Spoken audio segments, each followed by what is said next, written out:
देवराज सेव्यमान पावनाग्नि पंकजं ज्ञानयज्ञसूत्रमिन्दुशेखरं कृपाकरं नारदादि योगी वृन्दवन्दितं दिगम्बरं काशिकापुराधिनाथ कालभैरवं भजे भानुकोटिभास्वरं भवाब्धितारकं परं नीलकण्ठवीक्षितार्थदायकं त्रिलोचनं कालकालमम्बुजाक्षमक्षशूलमक्षरं काशिकापुराधिनाथ कालभैरवं भजे शूलदण्डपाशदण्डपाणिमादिकारणं श्रावकायमादिदेवमक्षरं निरामयं भीमविक्रमप्रभुं विचित्रताण्डवप्रियं काशिकापुराधिनाथ कालभैरवं भजे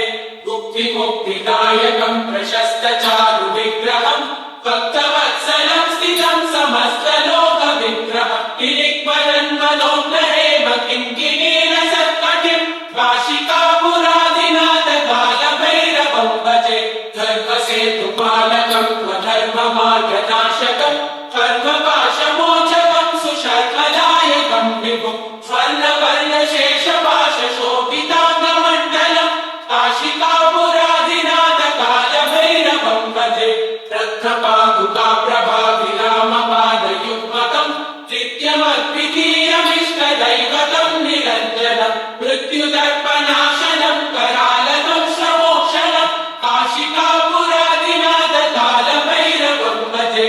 अट्टहासभिन्नपद्मजाण्डकोशसन्ततिं दृष्टिपातनष्टपापजालमुग्रशासनम् अष्टसिद्धिदायकं कपालमालिकन्धरं काशिकापुराधिनाथ कालभैरवं भजे भूतसङ्गनायकं विशालकीर्तिदायकं काशीवासलोकपुण्यपापशोधकं विभुं